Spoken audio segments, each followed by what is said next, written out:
ইউরোপের দেশ পর্তুগাল অবৈধ অভিবাসন নিয়ন্ত্রণে আরও কঠোর ব্যবস্থা নেওয়ার সিদ্ধান্ত নিয়েছে।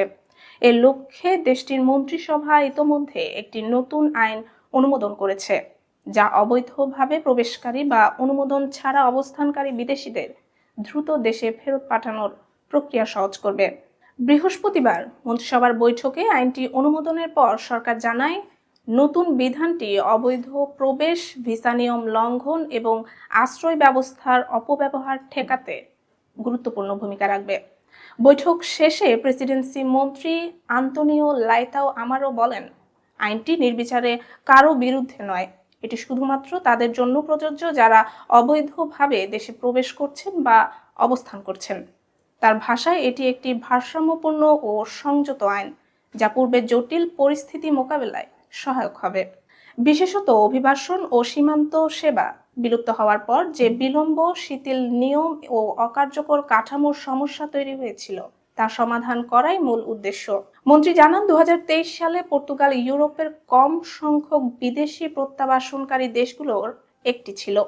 শনাক্ত মামলার 5%-এরও কম ফেরত পাঠানো হয়, যা সরকারের মতে গ্রহণযোগ্য নয়।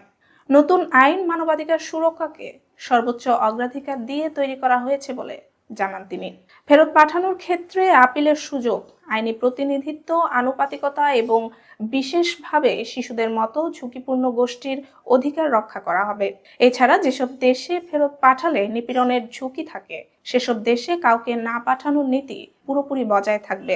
নতুন ব্যবস্থায় কয়েকটি গুরুত্বপূর্ণ পরিবর্তন আনা হয়েছে। ফেরত পাঠানোর প্রক্রিয়া দ্রুত করা, আশ্রয় ব্যবস্থার অপব্যবহার রোধ, অযথা বিলম্ব বন্ধ করা এবং আটক রাখার বিকল্প ব্যবস্থা চালু করা। এর মধ্যে রয়েছে উন্মুক্ত কারাগারে আটক রাখার পদ্ধতি, যা ইউরোপের কিছু দেশে পরীক্ষামূলকভাবে চালু রয়েছে।